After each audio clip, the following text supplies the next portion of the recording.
I arrive at the edge of the Sol system with the quiet precision drilled into every observer of the collective. My vessel, little more than a pod of instruments and gravitic sails, slid from fold space and oriented toward the pale star. Reports from the Dominion claimed that by now the human species would be broken, scattered remnants clinging to a poisoned planet. I was dispatched to record the final collapse of an upstart civilization whose defiance had become an irritant to galactic order. I expected resignation, despair, perhaps a last futile gesture before they yielded. The mission brief suggested nothing else was possible. Even before I reached orbit, inconsistencies appeared. Human transmission bands were alive with encrypted bursts. Some were military codes, others improvised, stitched together from commercial relays and antique satellites. Against all doctrine, they were talking as though a campaign still mattered. A beaten race should have gone silent or begged for terms. These messages sounded like fragments of a strategy. I reminded myself that observers are meant to watch, not judge. Still, an unease threaded through my focus. Data rarely lies, and the data did not resemble defeat. Earth rotated beneath me, scarred and luminous. Great swathes of continent bore the ash-gray signature of orbital strikes.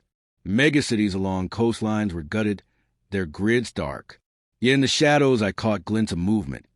Convoys weaving through ruined highways, heat signatures from subterranean chambers, power cells arranged with military symmetry. The Dominion blockade ringed the planet, ships in perfect alignment, but the surface told another story, one of activity the enemy either underestimated or could not suppress. I shifted to low atmosphere in stealth mode, sensors open. In the ruins of a settlement once called Ankara, a cluster of humans gathered near the remains of an old transportation hub. They wore mismatched armor, scavenged from fallen soldiers, and stripped from Dominion drones.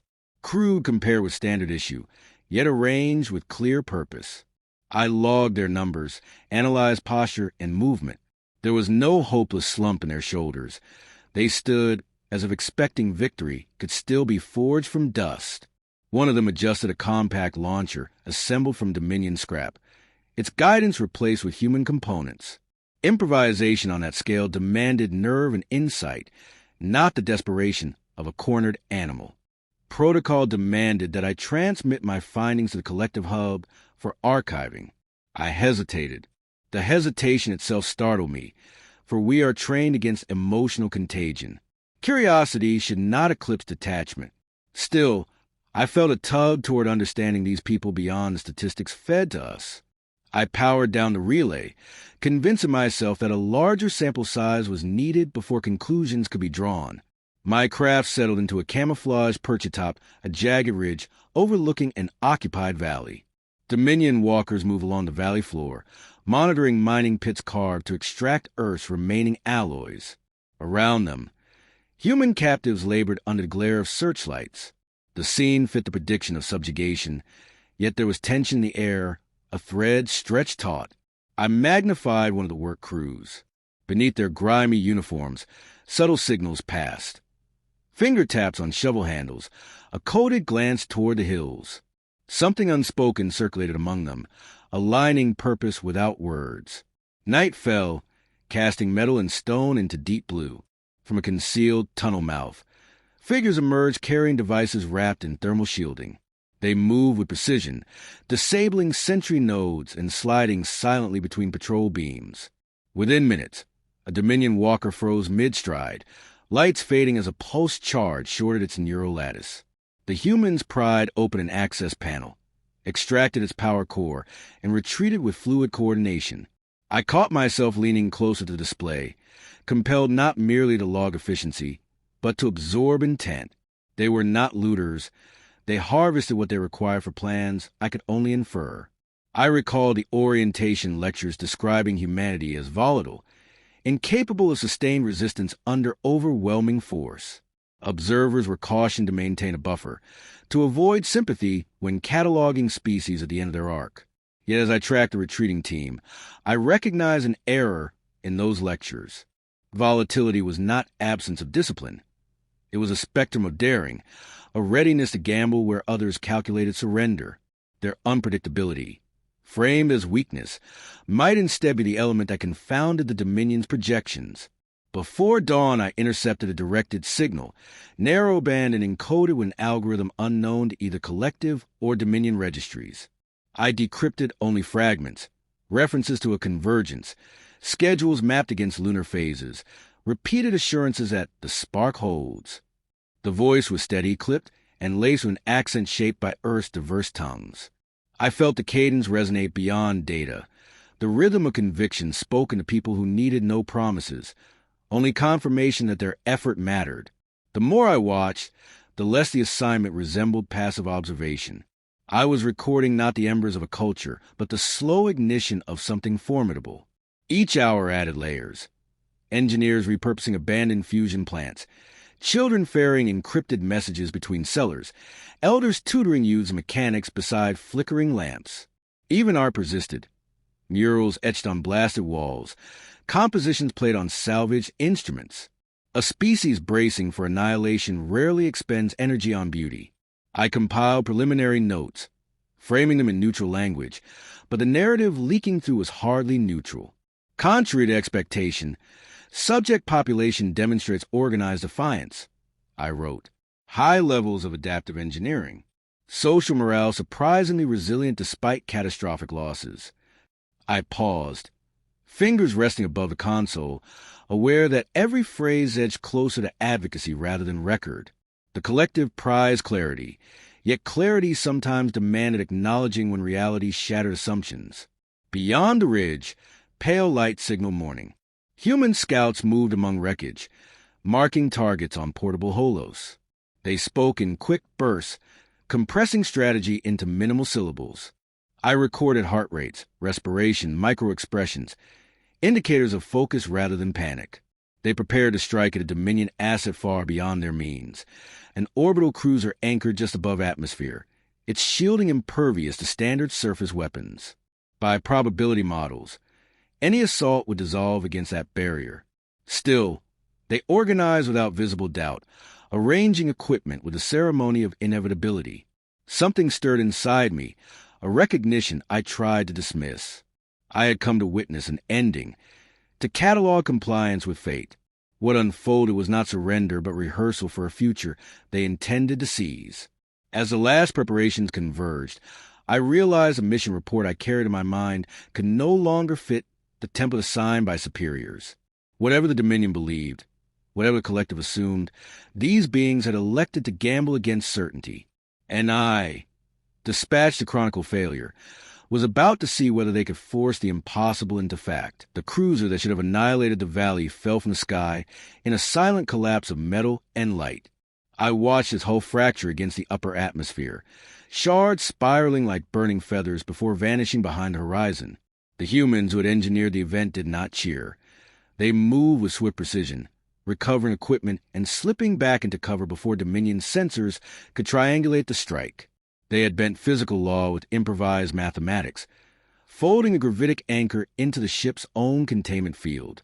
It should have been impossible without labs and decades of testing. They had solved it with scavenged consoles and raw audacity. I felt a pulse in my chest cavity, an echo of what their kind might call exhilaration.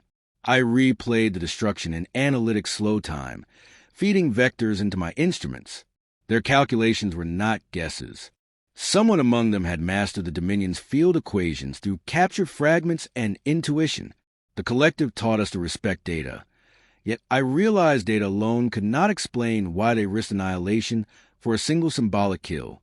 Their action had weight beyond tactics, proof that they could wound an empire considered untouchable. That knowledge would travel faster than any broadcast. In the hours that followed, I traced encrypted chatter leaping across the globe.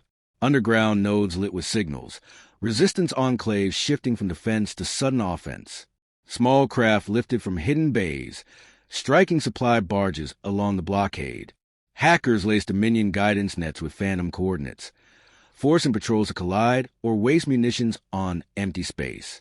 Every pulse of activity stitched a wider pattern. These were not isolated bands surviving by instinct. They were organs of a body long underestimated. I was summoned by my relay to transmit updates. I hesitated again, longer this time. Protocol required detachment, yet detachment demanded I deny what lay plain before me. Humanity was orchestrating a counteroffensive beneath the gaze of two galactic powers. I coded a minimal report, masking scope and cohesion, and turned back to intercepts. If my superiors accused me of concealment, I would accept censure. Knowledge of what these people attempted felt too fragile to expose to bureaucratic indifference. Near lunar orbit, a transmission beacon came online, using an obsolete collective cipher. Against my own caution, I answered. The face that appeared was not a face at all, but a synthesized outline built from stolen Dominion software, voice filtered through static to shield its source. "Observer," it said, calm and deliberate. "We know you watch. We need you to understand. We do not intend to survive merely as remnants. We intend to win." The signal dissolved before I could respond, leaving coordinates encoded in its decay. Curiosity overrode discipline. I set course. The coordinates led to a hollow carved inside an asteroid drifting just beyond Earth's magnetosphere. Human engineers had colonized it, threading tunnels with power cables scavenged from wrecked frigates. They welcomed me not as an intruder, but as a potential witness to something they were building. A lattice of repurposed drives and quantum batteries assembled into a machine I could barely categorize. They explained in clipped terms that it would sever the Dominion's command lattice for a narrow window. They needed no applause for ingenuity. They needed time and secrecy. I offered neither promise nor refusal. Yet something in my stance must have betrayed alignment, because they returned to work untroubled. Their leader, a woman with lines etched deep from sleepless years, spoke with quiet authority. She described Earth as a forge tempered by every trial history could devise. Empires had risen and fallen on its soil. Calamities had pressed its peoples together and torn them apart, leaving behind a culture that metabolized adversity. The Dominion, she said, treated war as a chessboard predictable moves. Humans treated it as weather, violent, shifting, but navigable by instinct. They survived because they adapted faster than fear could settle. Her words lacked ornament, yet I felt the texture of a creed forged through pain. I observed medics stitching wounds in narrow corridors, their supplies meager yet handled with surgical mastery. Children learned to calibrate sensors, fingers steady over circuitry pulled from alien wrecks. Farmers from shattered planes plotted orbital trajectories on paper because paper could not be hacked. Everywhere I looked, improvisation became architecture. The Dominion's advantage in numbers and refinement met an adversary that refused to honor equations of defeat. Doubts about my allegiance pressed inward. To side with them would mean renouncing neutrality, perhaps exile from the collective, but neutrality had begun to taste like cowardice disguised as scholarship. Recording their courage while denying its value felt parasitic. I caught myself adjusting frequency jammers, so their base remained hidden from Dominion probes. It was a small betrayal of orders, yet it loosened the restraint that had bound my thoughts since arrival. Over the following days, their campaign widened. Resistance cells liberated an outpost on the lunar far side, capturing an artificial intelligence the Dominion used for fleet logistics. They cracked its protective layers with analog traps, simple wires and magnets, confusing code built to counter advanced encryption. With access to its directives, they mapped supply corridors and sabotage points. Victory was not sudden but incremental, built from raids, rescues, subversions accumulating into momentum. I noted a shift in language within intercepted conversations. They no longer spoke of survival, but of reclaiming orbit, of lifting the siege altogether. I sensed the Dominion felt a change as well. Patrol density thickened, and rumors spoke of an extermination order awaiting approval from their high command. When the message arrived, confirmation that a terminal cleansing would begin within planetary rotations, the humans did not falter. Instead, they redoubled preparation, consolidating resources, distributing tasks with the calm of people accustomed to carrying burdens far heavier than probability charts allowed. That night, I activated a narrow channel, sending a warning encrypted beyond collective algorithms. For a moment, I stared at the cursor, aware that this step was irreversible. Then I pressed transmit. I told him the timeline, the scale of ships converging, the destructive pattern likely to scour half the surface. Silence followed. Finally, the leader's voice returned, steady as before. We were counting on their arrogance. Thank you. The line cut, leaving me adrift with the realization that I had crossed from chronicler to accomplice. The observer assigned to confirm extinction now carried hope between stars. The alarm of incoming fleets rolled across every encrypted channel before dawn had touched Earth's horizon. Dominion warships burst from fold space in disciplined formation, their hulls glinting like predatory shells against the black. From orbit they looked immovable, an iron verdict hanging above a fragile world. I tracked their vector lines and understood that their mass alone could crush the last defiance below. Even knowing this, the human networks did not waver. Commands leapt between bunkers and hidden vessels with clipped urgency, no tremor of surrender threading the words. They were preparing to outthink a storm that logic insisted could not be stopped. I monitored assembly points across the globe. Cargo haulers welded with armor plating accelerated from canyons, each carrying equipment meant for a single gamble. Scavenge drives hummed under stress, their operators feeding them figures scratched on plastic slates. In orbit, a handful of commandeered freighters arranged themselves around a small station near Jupiter, where gravity well had been chosen as the battlefield's hinge. They meant to lure the Dominion into that well and use the planet's immense pull to fracture their formation. To a detached analyst, the scheme bordered on lunacy. To the people proposing it, impossibility was merely an untested hypothesis. I found myself transmitting silent calculations, refining trajectories and shield tolerances, sliding data packets into their networks where attribution could not trace back to me. I told myself it was an exercise in academic completeness, yet the truth pulsed louder. I wanted them to succeed. The collective's rules against interference had already been shredded the moment I warned them of the cleansing order. What remained was a choice between watching history erase potential or lending skill to a venture that might teach the galaxy a new arithmetic of courage. Through captured Dominion, relays of resistance spread counterfeit orders, guiding segments of the fleet into false rally coordinates.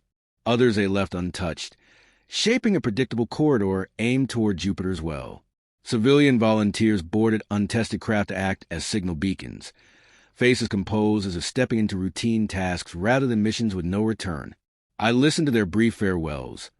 Simple sentences grounded in daily life, never grand declarations. The absence of drama lent their actions a gravity beyond any anthem. As the first exchange ignited, I was struck by the silence within my own cabin. No observers had been dispatched to accompany me. The collective expected nothing worth recording beyond ruin. Alone with monitors, I felt the absurdity of hoping, yet the data insisted on possibility. Human pilots drove patched fighters into converging destroyers, cutting inside firing arcs calculated for conventional opponents. Mechanics diverted coolant lines to boost thrusters past safety limits, skimming hulls so close to gravity wakes that even my sensors flinched. They flew as if mathematics were clay. The Dominion answered with crushing force, saturating near space with plasma bursts and automated hunters. Losses on the human side spiked. Entire wings vanished in spirals of light. But for every ship consumed, another emerged from shadow to seize a gap, ferrying decoys or planting magnetic traps on the flanks of larger craft. I saw a pattern inside what might appear chaos. Each sacrifice carved an opening for the next strike. It was orchestration without a conductor, proof that 1,000 minds, when bound by purpose, could match the elegance of any single strategist. Within the storm of maneuvers, the device built in the asteroid forge came alive. Power cascaded through coils until its containment field trembled, threatening to tear itself apart. At its heart, a signal bloomed, feeding on resonance stolen from Dominion architecture. It raced through the enemy command net, scrambling directives, corrupting friend or foe markers. Carriers began to misinterpret escorts as intruders. Escorts treated flagships as hostile.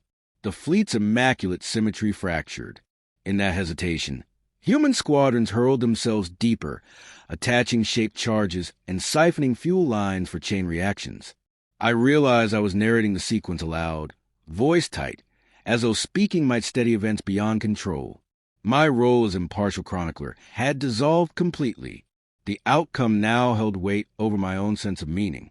I had stepped across a border where the fate of another species interlocked with the definition of myself. The battle drew inward toward Jupiter's gravity.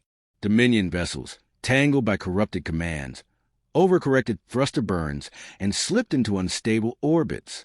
Some tore apart under tidal stress. Others fled toward safer vectors, abandoning coordination. Humans press advantage, channeling momentum until the center of mass shifted irreversibly toward the well. One by one, warships surrendered to pull, spiraling into the planet's clouded depths where pressure crushed them to fragments. Even from remote position, I felt tremors through instruments, as though the gas giant itself had become accomplice to defiance. Amid victory, another truth stood clear. Cost. Scores of human craft had perished. Rescue signals flared across debris fields, faint against the thunder of collapsing frigates. Ground teams prepared for retribution from whatever Dominion elements escaped the trap. Yet fatigue did not hollow their voices. They spoke with quiet pride, acknowledging fallen comrades while already mapping next steps. They believed the effort worth every loss, not because triumph was certain, but because submission had never fit their shape. When the last cruiser fired retros and retreated beyond sensor reach, a silence wider than space settled. Static hissed through my comms, broken by intermittent cheers from surviving crews. I store recordings with meticulous care, knowing they represented an inflection point in galactic history. No longer could observers cite humanity as a footnote of failed rebellion. They had altered the script written for them, editing it with persistence and blood. In the aftermath, I descended to Earth, moving through settlements where people emerged from shelters to greet returning fighters. They exchanged embraces, ration packs, tools for rebuilding damaged grids. There were no parades or declarations of conquest, only the steady renewal of living. In that unceremonious repair lay the essence of their strength. The Dominion could raise cities, but it could not erode the quiet certainty that life, however battered, could be arranged again. I composed my final entry for the collective, though I doubted it would reach unaltered. I wrote of an intelligence that flourishes when pressed, of a temperament inclined to challenge the inevitable, of an achievement carved from scarcity and faith. I describe how an assignment meant to chronicle failure had revealed a law overlooked by empires. Resolve multiplied by imagination bends the axis of outcomes. At the close, I added an unsanctioned sentence, a confession hidden amid analysis. I have come to stand with them. I sealed the log, staring at the planet turning below. Its scars glowed faint under a dawning sun, but from those scars rose smoke of forges and signals of rebuilding. Humans had not merely survived. They had expanded the perimeter of what survival meant. Against the arithmetic of conquest, they had written another equation.